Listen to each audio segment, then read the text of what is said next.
Tuhan Yesus berjalan dari kota ke kota, dan orang banyak berbondong-bondong mengikuti Dia, menggabungkan diri kepadanya.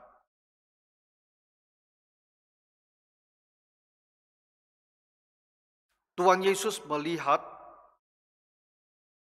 orang banyak yang tertarik mendengarkan pengajarannya. Orang banyak yang datang dan bergabung mengikuti Dia. Ada yang menemani Dia berjalan dari kota-kota, ada yang keluar untuk melihat, mendengarkan Dia ketika Tuhan Yesus datang ke kota di mana mereka bertempat tinggal. Tentu Tuhan Yesus melihat orang yang banyak ini, di dalam hatinya tentu ada rasa sukacita. Karena begitu banyak orang mau mendengarkan firman. Tapi dari perumpamaan yang barusan kita baca, kita melihat ternyata di dalam hati Tuhan Yesus itu juga ada timbul sebuah pertanyaan. Dari orang yang begitu banyak mengikuti Dia. Apakah mereka ini ada orang-orang yang bersungguh-sungguh memperhatikan firman yang Dia ajarkan? Apakah mereka ini adalah orang-orang yang akan setia terus-menerus mengikuti Dia? Apakah mereka ini ada orang-orang yang akan akhirnya menghasilkan buah di dalam hidup mereka? Artinya akan ada perubahan yang terus-menerus di dalam diri mereka yang menjadi lebih serupa dengan Tuhan Yesus. Ini adalah sebuah pemikiran yang ada di dalam hati Tuhan ketika Dia melihat orang yang begitu banyak. Kenapa kita katakan demikian? Karena Tuhan Yesus lalu memberikan mereka sebuah perumpamaan. Dari situlah para pengikutnya, orang yang banyak ini, harus menilai diri sendiri. Mereka ini termasuk kategori tanah yang bagaimana. Mereka ini apakah akhirnya adalah orang-orang Kristen yang sejati.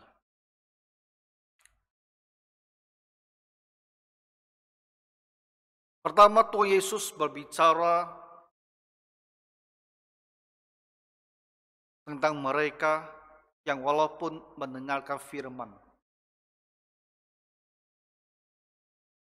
tapi akhirnya tidak percaya.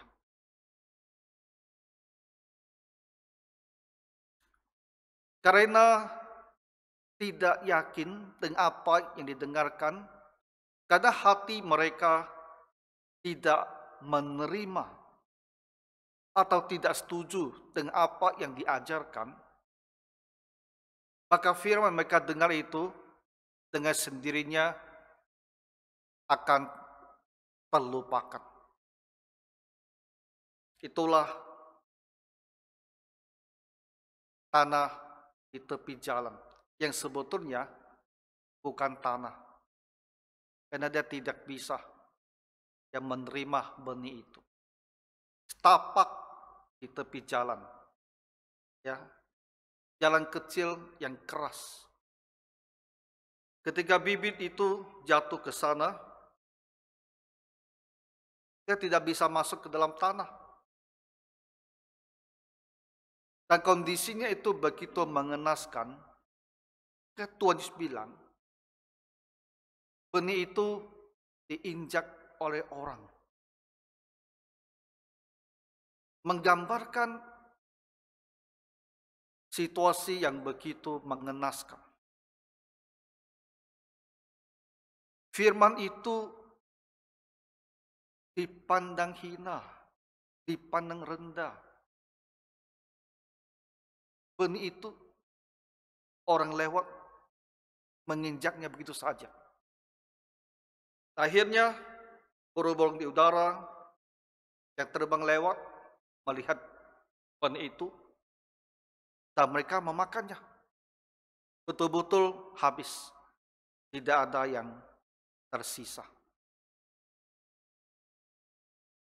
Tentu Tuhan Yesus dalam membicarakan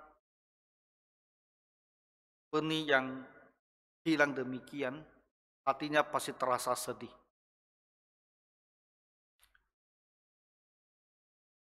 Ketika pengajaran itu diberitakan, firman Tuhan disampaikan, dan itu tidak diterima, tidak dipercayai, ditolak.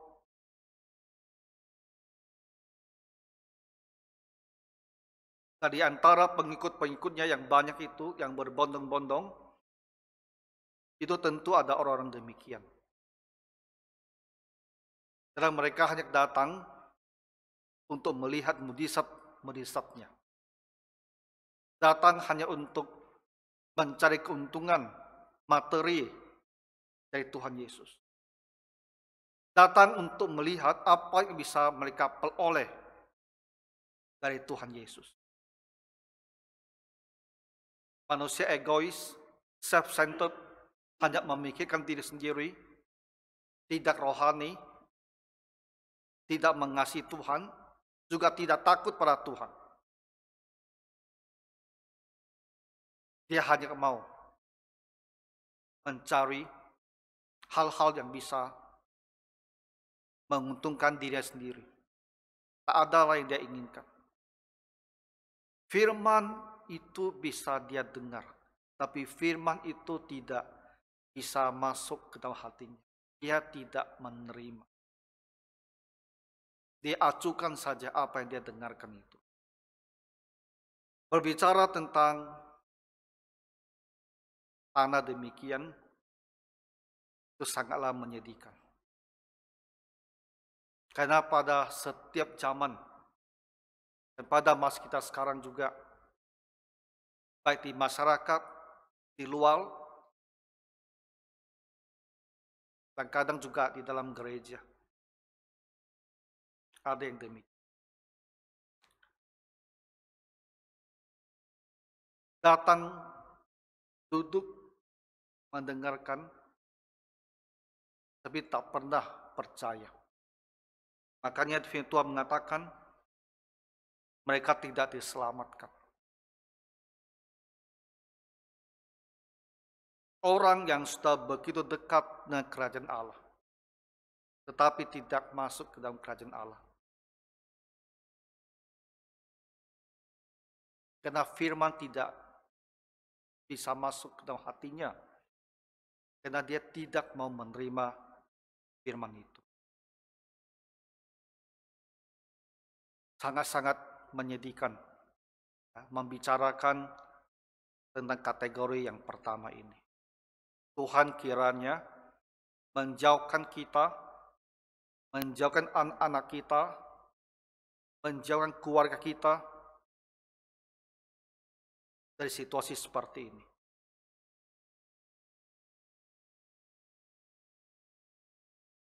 Kemudian Tuhan Yesus juga melihat orang yang begitu banyak. Dan dia melihat orang-orang yang begitu bersemangat mendengarkan dia, begitu bersemangat mau mengikuti dia. Tadi sudah saya bilang ada yang ikut dia terus berkeliling. Kemana-mana selalu ingin bersama dengan Tuhan Yesus. Tuhan Yesus berbicara tentang orang-orang yang setelah mendengar mereka percaya.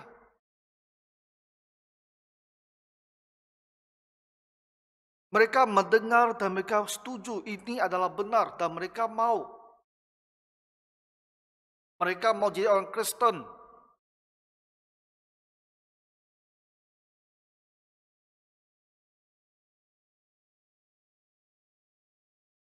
Tapi hanya sebatas itu saja. Sebatas ingin jadi orang Kristen saja.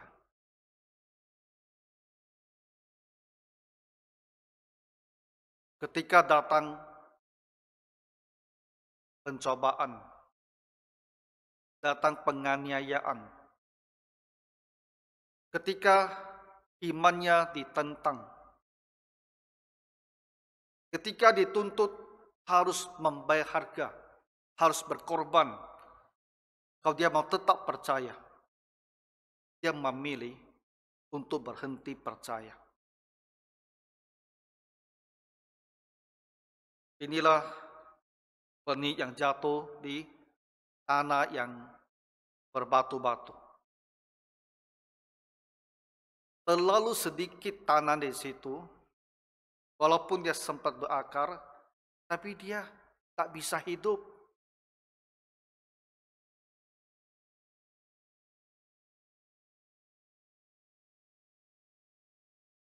Benih itu sempat hidup, tapi tak bisa bertahan hidup. Dia mati.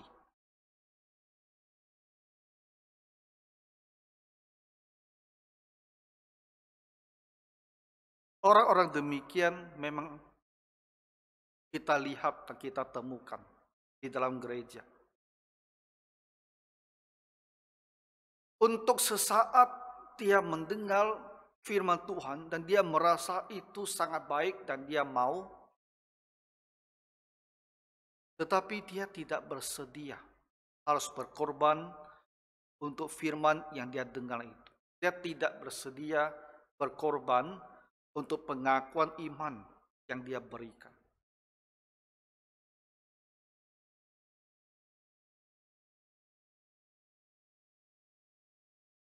Berbicara tentang ke surga, dia mau. Tapi kalau harus menderita untuk ke surga, dia tidak mau. Apapun juga bentuk penganiayaan itu. Apapun juga bentuk. Apakah karena pekerjaannya itu yang harus dipertaruhkan? Setelah dia menjadi orang Kristen, pekerjaan itu harus berakhir. Dia tak bersedia. Dia pilih pekerjaannya lanjut. Tapi Tuhan tidak lanjut. Apakah karena untuk ikut Tuhan Yesus, kehidupan suami istri, kehidupan keluarganya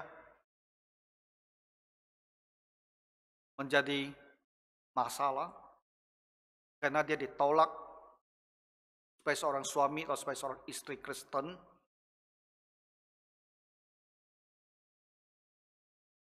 dan dia memilih kehidupan rumah tangganya dan dia menolak Tuhan. Dalam situasi yang lebih sulit lagi, apakah hidupnya itu akan diakhiri kalau dia terus mengaku Tuhan Yesus? Maka dia memilih mempertahankan hidupnya. Dan inilah contoh-contoh situasi di mana orang-orang yang telah dengan gembira menerima firman Tuhan, tapi nantinya dalam perkembangannya dia memilih untuk menolak, untuk berhenti. Karena ada hal yang harus dia bayar. Ada hal yang harus dia korbankan dan dia tak bersedia. Ya, benih yang jatuh di tanah yang berbatu-batu. Sempat hidup, tapi tak bisa hidup. Dia mati.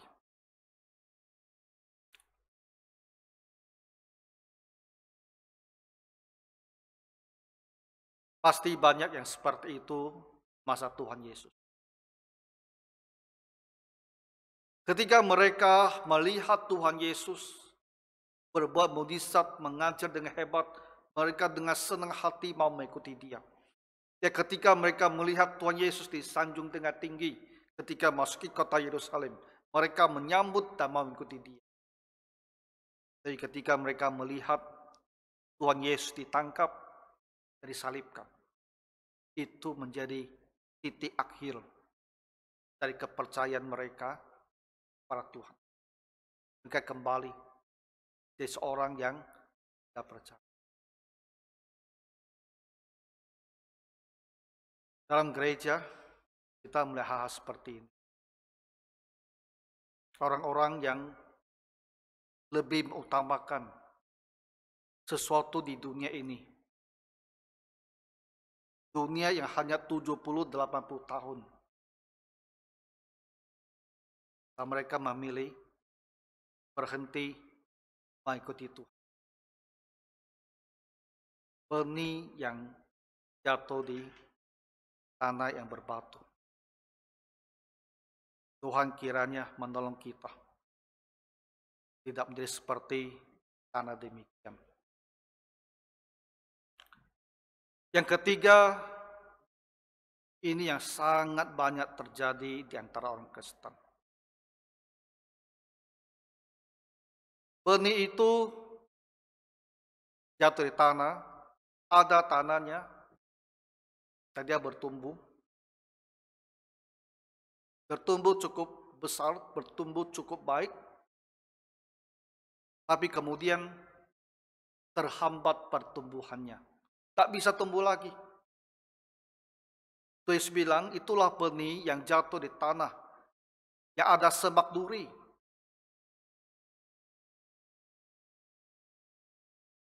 Semak duri yang lebih lebat, yang lebih tinggi, menutupi dia dengan cepat.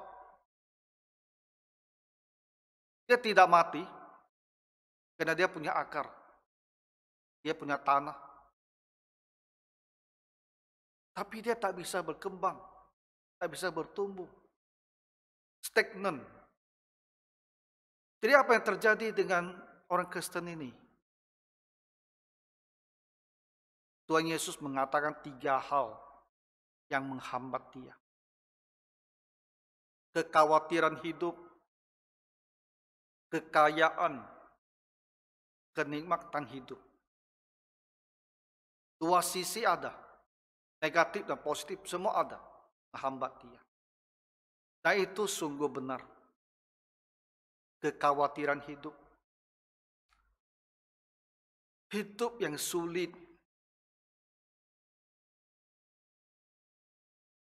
Kehidupan yang menyedihkan. Membuat seorang Kristen dia kehilangan gairah dalam beribadah, dalam mencari Tuhan.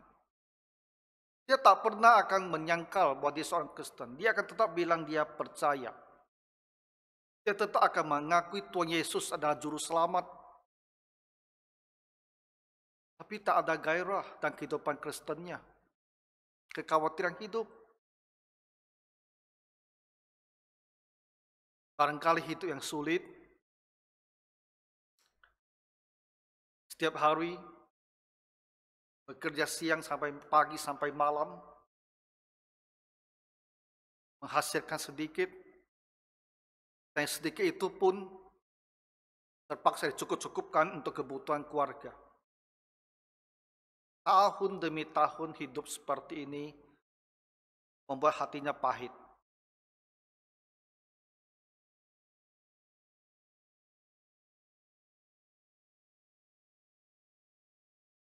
Kehidupan rumah tangga yang buruk, hubungan berlangsung berlama-lama, menimbulkan kekecewaan dan juga kepahitan.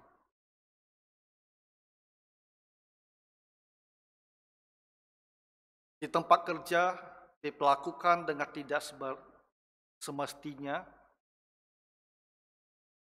dan dia tak bisa keluar dari lingkungan itu, dia harus ada di situ, tapi merasa tertekan. hati pikirannya penuh dengan semua kesusahannya, kekecewaannya, kesedihannya. Hati pikirnya tidak ada lagi waktu untuk Tuhan. Kekhawatiran hidup itu bisa membuat kita tak lagi bertumbuh sebagai orang Kristen.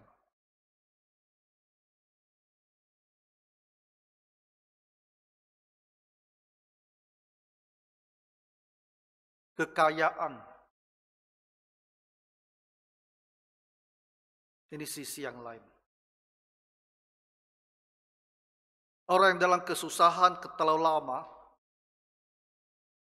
ada yang nantinya berubah menjadi ingin sekali mencari kekayaan, menjadi ingin sekali kaya, menjadi ingin sekali memiliki banyak. Apapun juga yang dia lakukan hanya punya satu tujuan, mendapatkan harta.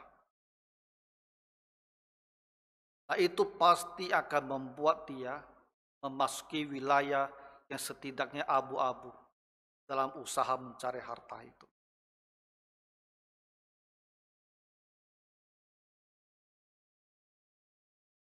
Ketika kita berbisnis sesuatu yang abu-abu setidaknya, apalagi yang gelap, yang hitam, hati kita tak bisa datang kepada Tuhan. Kita sendiri tahu kita berdosa, kita tidak layak datang kepada Tuhan. Walaupun kita ingin mendekati Tuhan, tapi kita merasa tidak pantas mendekati Tuhan. Akhirnya tahun-tahun juga berlalu dan kita jauh dari Tuhan. Mungkin kita masih ada di gereja, tapi kita hidup sebagai orang Kristen yang dikalahkan. Karena kita menginginkan kekayaan.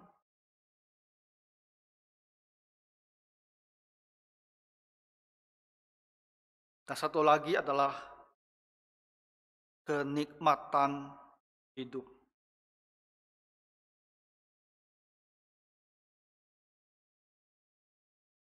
Kita hanya ingin mengalami hal-hal yang menyenangkan. Karena kita mempunyai sumber daya. Waktu kita habis untuk kenikmatan hidup.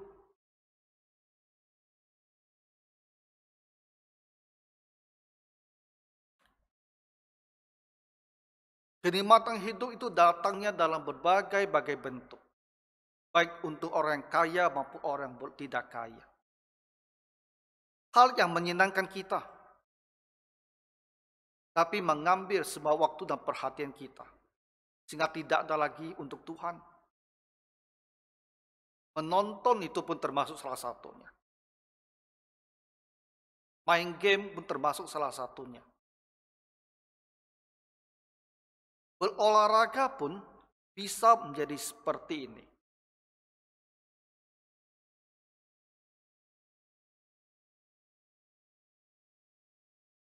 Kita yang lebih kaya selalu bepergian, selalu pergi tour, pergi travel. Dari hari Minggu, di mana ada waktu kita beribadah.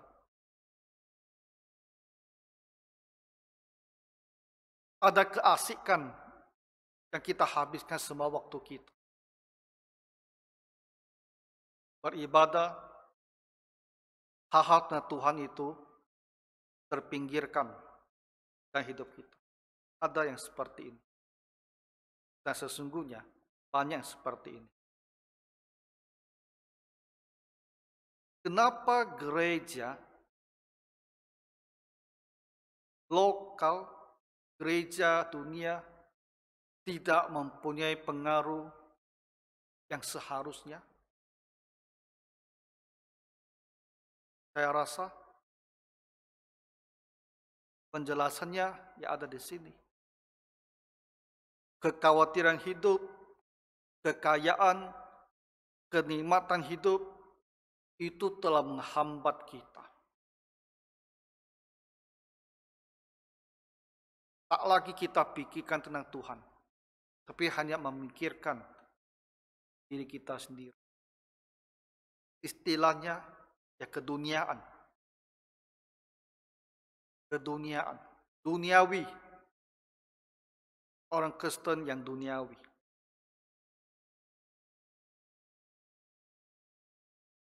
Kalau kita semua mau mengintrospeksi diri, kita harus mengaku dosa. Ada waktunya kita seperti ini.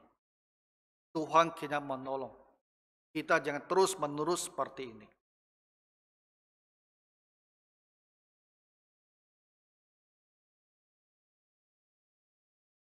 Nah, terakhir, Yesus berbicara tentang tanah yang baik.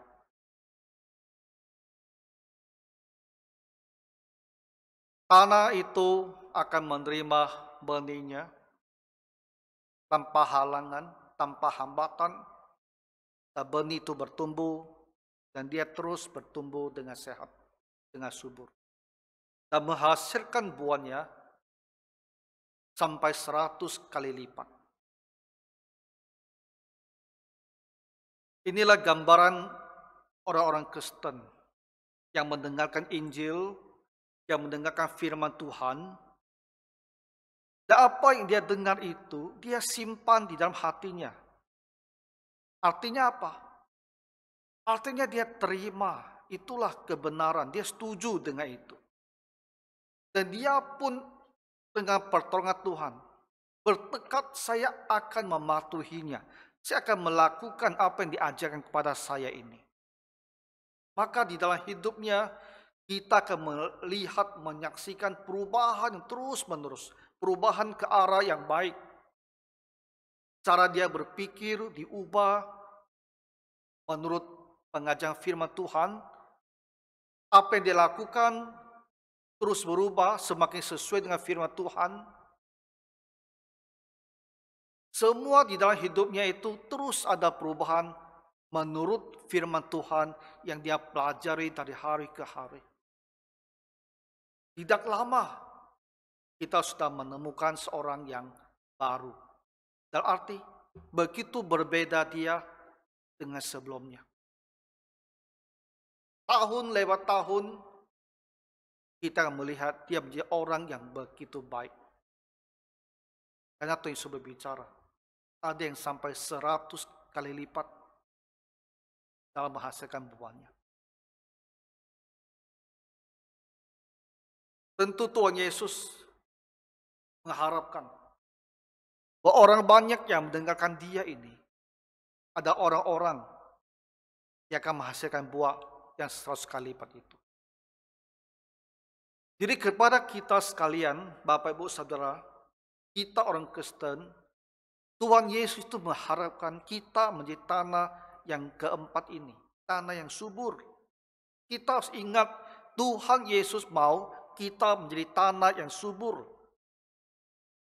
Tuhan Yesus mau setiap kali kita mendengarkan firman-Nya, firman itu tidak kita tolak. Kita akan terima firman itu. Dan kita tidak membiarkan apapun juga menghambat kehidupan rohani kita. Tuhan selalu yang lebih utama. Kepatuhan kepada firman-Nya.